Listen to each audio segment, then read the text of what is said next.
students, today's our subject is English. Open your English reader textbook, page number 29. So last में हमने देखा था कि फेगन जो है वो कॉफ़ी बनाते बनाते हुए कुछ एक्सपेंसिव ज्वेलरीज जो है वो बॉक्स में से निकालता है और ओलिवर उसे देख लेता है. फेगन turned a bit pale and then said, "They are mine, Oliver. All I have to live upon in my old age."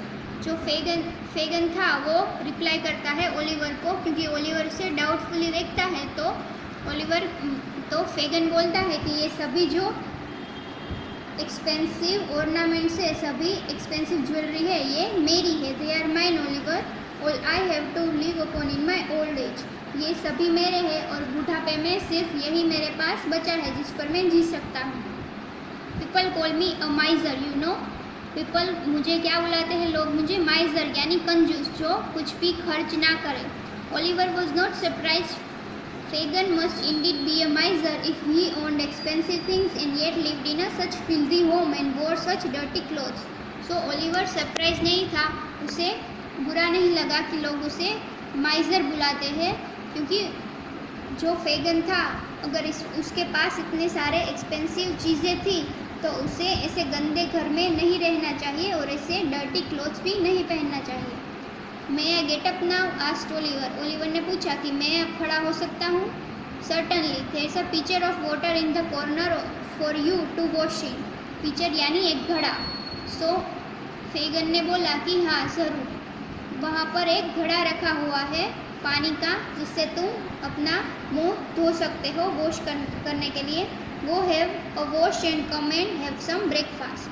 So wash कर लो, अपना फेस वॉश कर लो एंड देन ब्रेकफास्ट के लिए वापस आओ. Oliver had barely washed himself when the Artful Dodger arrived with another boy called Charlie Bates. So Oliver जब अपना मुंह धो रहा था तब कौन वापस आ गया? Artful Dodger with another boy, एक दूसरे लड़के के साथ जिसका नाम क्या था? Charlie Bates.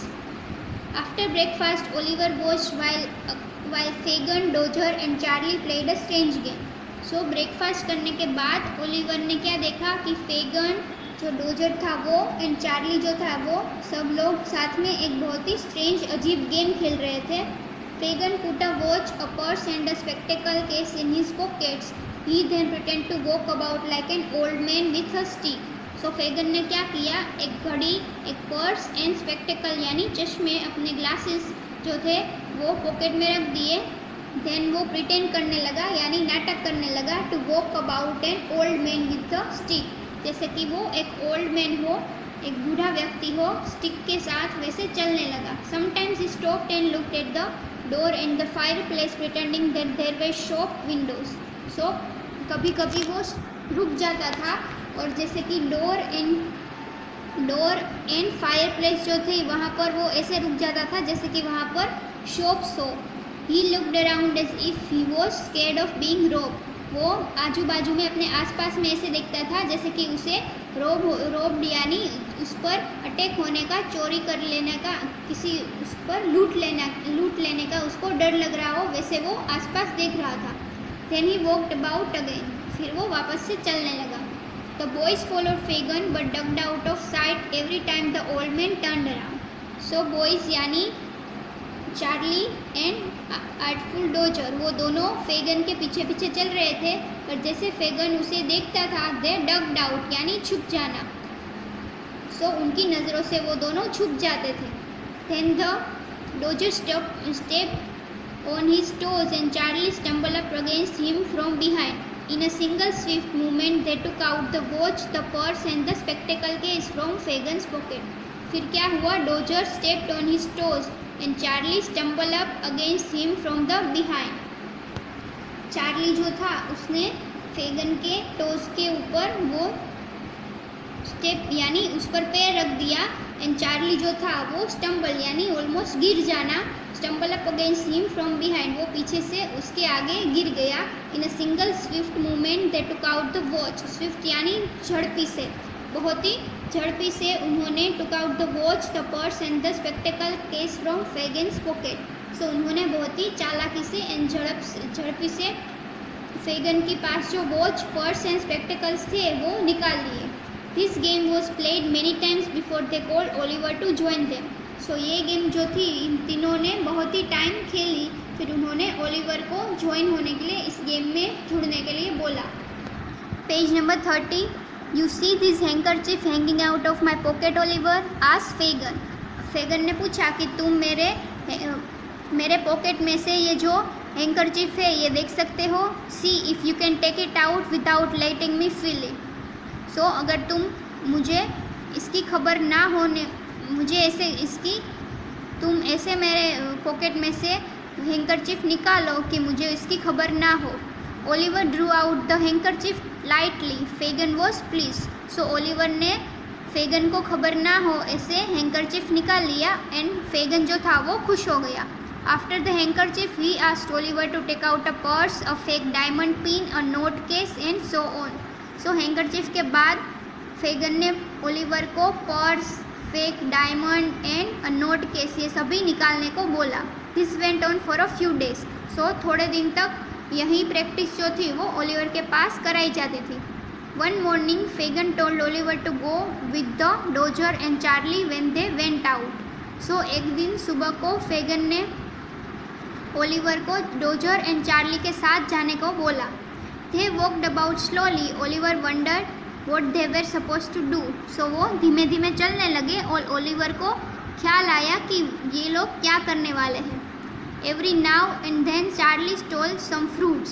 सो चार्ली जो था वो सब शॉप्स में से फ्रूट्स जो था वो स्टोल यानी स्टील का पास्ट टेंस है, सो चुराता था। Suddenly the dozer stopped and pointed eight N old man standing at a book stall. So suddenly अचानक से जो डोजर था वो रुक गया और एक ओल्ड मैन की तरफ उसने पॉइंट किया यानी उसकी तरफ इशारा किया। Standing in at a book stall, book stall में एक ओल्ड मैन बूढ़ा व्यक्ति खड़ा था। सो डोजर ने उसकी तरफ इशारा किया। Do you think he will do, he whispered to Charlie. So उसने बोला कि तुम्हें लगता है कि वो कर पाएगा। He is perfect, replied Charlie. Charlie ने रिप्लाई किया कि हाँ वो परफेक्ट है, यानी जो चार्ली एंड डोजर है वो उस बूढ़े व्यक्ति को लूटने की बात कर रहे थे। उसके पास जो सामान था वो चोरी करने की बात कर रहे थे। Oliver was alarm to see the Dodger slide his hand into the old man's pocket. So Oliver जो था वो अलार्म हो गया, चेत गया, वो सावधान हो गया। To see the Dodger slide his hand into the old man's pocket. Dodger जो था वो अपना हाथ जो था जो ओल्ड मैन था उसे पॉकेट में डाल रहा था। He pulled out a few things and then run off round the corner with Charlie. So उसने he pulled out a few things and then run off round the corner with Charlie. उसने कई उसमें से चीज़ निकाली वो old man के पास से and then वो चार्ली के साथ भागने लगा। In an instant Oliver understood what the game was all about and then Charlie समझ गया कि ये सब जो थे वो कौन सी गेम प्ले कर रहे थे। Confuse he stood there for a moment and then took to his heels. So थोड़ी देर के लिए वो कन्फ्यूज होकर वहाँ पर खड़े रहा कि ये सब क्या हो रहा है। एंड देन जब उसको समझ में आया, टुक टू हिज हील्स यानी भाग जाना, दौड़ना। सो वो दौड़ने लगा। At that moment the old man felt his pocket and realize that his belongings were missing. And तभी जो ओल्ड मैन था, बूढ़ा व्यक्ति था, उसने अपने पॉकेट में हाथ डाला एंड उसे समझ आया कि उसकी बिलोंगिंग्स यानी उसकी जो चीज़ें थी वो मिसिंग थी। ही turn round and so Oliver running away. उसने मुड़कर देखा तो ओलिवर जो था वो भाग रहा था। Stop thief, he shouted and run after him. So उसने बोला कि थीफ यानी चोर, रुक जाओ चोर। He shouted and run after him. उसने शाउट किया, चिल्लाया और ओलिवर के पीछे भागने लगा। Everyone in the street, including the Dodger and Charlie, ran helter-skelter after the poor boy. So सभी जो स्ट्रीट में सभी पीपल थे वो including dozer and Charlie and dozer and सभी जो स्ट्रीट में लोग थे वो यहाँ से वहाँ हेल्टर स्केल्टर मतलब झड़पी से दौड़ना, यहाँ से वहाँ सब दौड़ने लगे। After the poor boy, Oliver यानी पुअर बॉय जो था उसके पीछे दौड़ने लगे। Someone hit Oliver and he fell on the pavement. किसी ने ओलिवर को गिरा दिया, किसी ने ओलिवर को मारा और वो नीचे गिर गया। A crowd of people gathered round to watch him as he lay there muddy and bleeding from the mouth. So सभी क्राउड जो था, लोगों का झुंड जो था, उसने वो इकट्ठा हो गया और उसने ओलिवर को जो मडी यानी जो कादव कीचड़ से भरा हुआ था, क्योंकि वो नीचे गिर गया था एंड उसके मुंह में से खून बह रहा था क्योंकि उसे चोट लगी थी। जब वो नीचे किसी ने उसे मारा तो वो नीचे गिर गया और उसे चोट लग गई। सो सभी जो थे वो उसकी तरफ देख रहे थे। Wouldn't you like to know what happened to Oliver after he was caught? Read the story Oliver Twist to find out more about this child who has to face many hardships before he finally finds happiness. So अगर आपको आगे की story पढ़नी है कि आगे क्या हुआ ओलिवर के साथ, वो लोगों ने ओलिवर के साथ क्या किया और फिर उसे जो ऑर्फन था तो वो अपनी हैप्पीनेस फाइनली कैसे फाइंड कर सका, सो अगर ये स्टोरी आपको पढ़नी है तो आपको ओलिवर ट्विस्ट की जो पूरी स्टोरी है वो आपको पढ़नी होगी। होमवर्क में एक्सरसाइज करनी है आपको, ओके।